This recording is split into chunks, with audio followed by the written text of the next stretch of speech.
Good morning बच्चों। आज हम करेंगे paraphrasing of the poem Miracles which is written by Walt Whitman. In this poem the poet has presented a very different view of the of miracles which we can see in everyday life. ठीक है, तो first से लेके 13 line तक जो है वो मैं पहले रीड करूँगी, फिर आपको उसकी पैराफ्रेसिंग बताऊँगी. ठीक है, तो if you want to note it down you can note it, otherwise listen it carefully. ठीक है, तो लाइंस हैं. Why, who makes much of a miracle? As to me, I know of nothing else but miracles.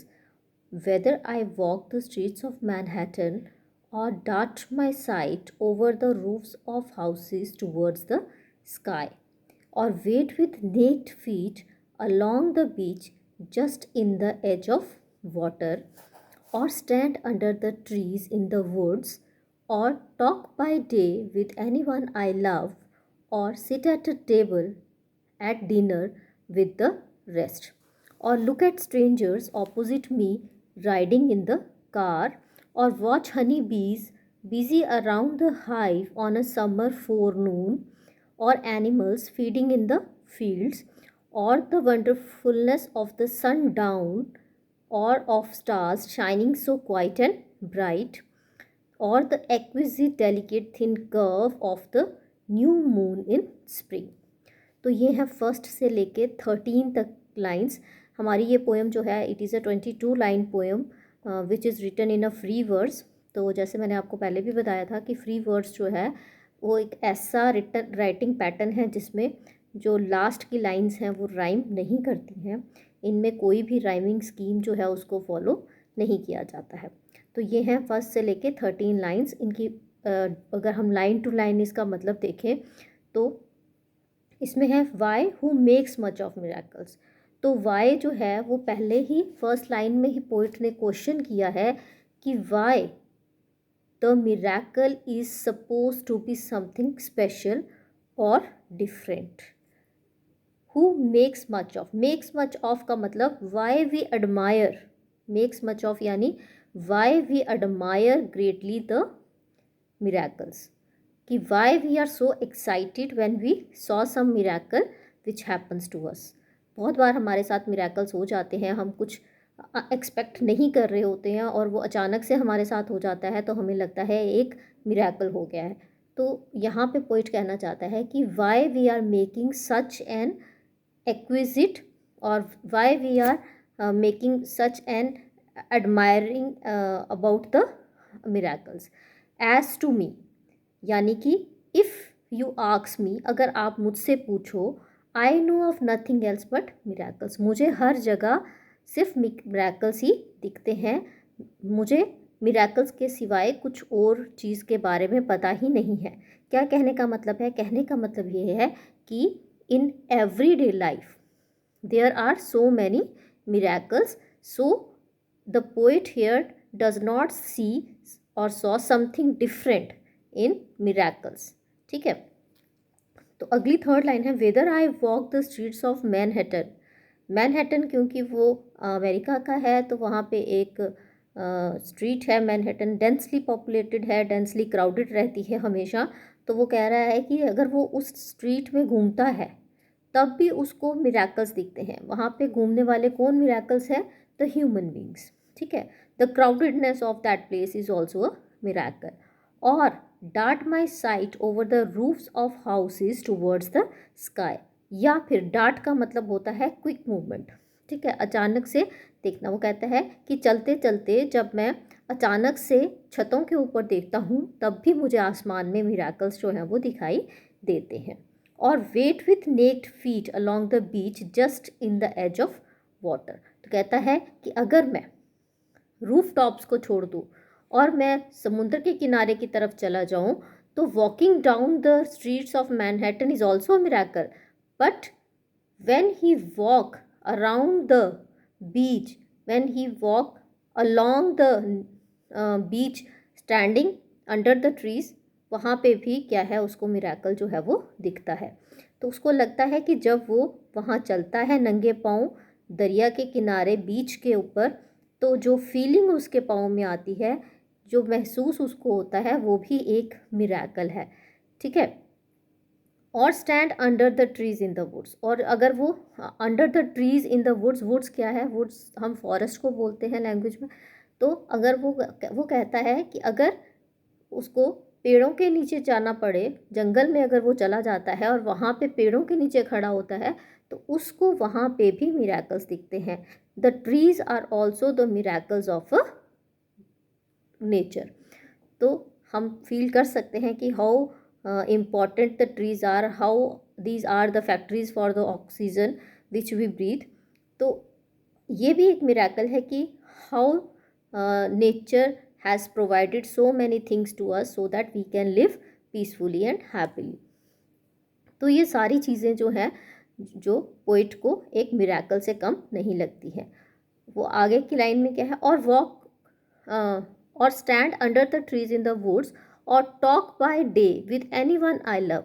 वो कहता है कि कोई भी ऐसा इंसान जिसको वो पसंद करता है, अगर वो उससे बात करता है तो उसको वो चीज़ भी मिरेकल लगती है। और sit at a table at dinner with the rest, या बाकी लोगों के साथ बैठ के लंच करना या डिनर करना जो है, खाना खाना उनके अपने जानने वालों के या स्ट्रेंजर्स के साथ भी, उसको वो भी एक मिरेकल जो है वो लगता है। और look at the strangers opposite me riding in the car. अगर वो स्ट्रेंजर्स क्या होते हैं, स्ट्रेंजर्स यानी अननोन अनफेमिलियर पीपल, जिनको हम नहीं जानते हैं, उनको जब वो अपने साथ वाली गाड़ी से गुजरता हुआ देखता है, जो उसके पास से निकल जाते हैं, उनको देख के भी उसको क्या लगता है, मिरेकल की फीलिंग आती है। वो भी उसको बहुत अनयूजुअल सी चीज़ें लगती हैं, ठीक है। उसके बाद वो अगली लाइन में बोलता है, और वॉच हनी बीज busy around the hive on a summer फॉरनून। कहते हैं कि फोरनून होता है दोपहर का टाइम, बिफोर नून। तो वो कहते हैं कि उस टाइम पे हनी बीज को जब वो देखते हैं, वो अपनी हाइव में बिजी होती हैं अपना काम करने में, तो हनी बीज की जो एक्टिविटी है वो भी उनको क्या लगती है, मिरेकल लगती है। क्योंकि हनी बीज जो है वो इतनी छोटी छोटी होती हैं और हर फूल के ऊपर वो घूमती हैं और उसके बाद वहाँ से नेक्टर कलेक्ट करके हनी बना देती हैं। तो entire activity of the honey bee is also a miracle which is very fascinating and it seems to be a miracle to the poet. और उसको लगता है the animals feeding in the field, जो एनिमल्स हैं जो graze कर रहे हैं, ग्रेजिंग कर रहे हैं अब वहाँ फील्ड में, they are also a marvellous piece of miracle. और the wonderfulness of the sun down, जब सन जो है डाउन होता है, यानी सन जब सेट होने की टाइम पे होता है, then also the sky looks very beautiful, it is also a kind of miracle. और of stars shining so quite and bright, और अंधेरे में स्टार्स जो शाइन हो रहे होते हैं आसमान में, वो भी बहुत सुंदर लगते हैं, वो भी किसी मिरेकल से कम नहीं। तो और the exquisite delicate thin curve of a new moon in the spring, तो स्प्रिंग के टाइम पे भी जब न्यू मून होता है, उसका जो कर्व होता है वो भी बहुत ही ज़्यादा मिरेकुलस है, वो भी बहुत अच्छा लगता है देखने में। तो every all these things which nature has provided us, they are full of the miracles and very wonderful things. We love to watch these things and so these are not less than any miracle. तो इसलिए उसको लगता है कि जितने भी ये phases हैं, सन के फेजेस हैं या एनिमल्स हैं या बर्ड्स हैं, ये सारे क्या हैं, जो ह्यूमन बींग्स हैं, जो भगवान ने क्रिएट किया है। तो all these creations of the god are the miracles. Therefore there is nothing different to find something very special in a miracle. Miracle is something which can be seen every day in everyday life. So nature is the emblem of miracles, and all these miracles are seen in the surroundings which are close to us. We can peep out from our windows, we can peep out from our houses and find these miracles everywhere present in our surroundings. ठीक है, तो ये था हमारा first 13 lines की paraphrasing. अब अगली जो लाइन्स हैं दैट इज़ फ्रॉम 14 टू 22। तो ये 22 लाइन्स की पोएम है। अगली लाइन्स है दीज विद द रेस्ट। पहले तो उन्होंने नेचर के बारे में बात की, अब देखते हैं किसके बारे में बात है। These with the rest one and all are to me miracles. तो कह रहे हैं कि ये सब चीज़ें, the poet is saying that all these things that he has refer to are the miracles to him. जितनी भी चीज़ें जिसके बारे में उन्होंने ऊपर वाली लाइन्स में बात की है वो सारी क्या है, उसके लिए मिराकल्स है। एंड ऑल द रेस्ट, और जो चीज़ें बच गई हैं जिनके बारे में उन्होंने बात नहीं की है, ठीक है, these with the rest all and one are to me miracles. तो ये जितनी भी चीज़ें हैं जो बच गई हैं, about which he has not mentioned yet, these are also miracles to him. Although they are all miracles, each one is different from the other. No miracle is similar to the other one. ठीक है, the whole referring यानी जिन चीज़ों के बारे में उन्होंने कहा है, रेफरिंग यानी जिनके बारे में बात की है, yet each distinct यानी कि फिर भी हर एक मिराकल दूसरे से अलग है, and in its place, और वो अपनी अपनी जगह पे मिराकल्स हैं, none less than the other. ठीक है, to me every hour of the light and dark is miracle. अगर दिन की बात करें या रात की बात करें तो हर एक घंटा जो टाइम का है, जो दिन का है या जो रात का है, वो भी क्या है, फुल ऑफ मिराकल्स हैं। Every cubic inch of space is miracle. Every cubic inch, ये टर्म यहाँ पे क्यों डाली है? ये टर्म इसलिए डाली है क्योंकि इससे पता चलता है कि writer tries to stress on each and every part of this universe, चाहे वो लिविंग है चाहे नॉन लिविंग है। तो every cubic inch of space is a miracle. तो एवरी क्यूबिक इंच यानी every square yard of the earth surface, every part of this earth is a miracle. Every square yard of the surface of earth is spread with the same, यानी space की अगर universe में भी miracles हैं तो अर्थ का every inch जो है उसमें भी आपको मिराकल्स दिख सकते हैं, चाहे वो एक छोटा मिट्टी का कण ही क्यों ना हो। Every foot of the interior, every foot of the interior, पहले सरफेस की बात की, अब इंटीरियर की बात है, यानी अर्थ का जो इंटीरियर है, धरती के अंदर भी क्या है, आपको मिराकल्स दिखेंगे। Every foot of the interior swarms with the swim. Swarms मतलब होता है फुल ऑफ या क्राउडेड फिर। तो exterior as well as interior of the earth is also the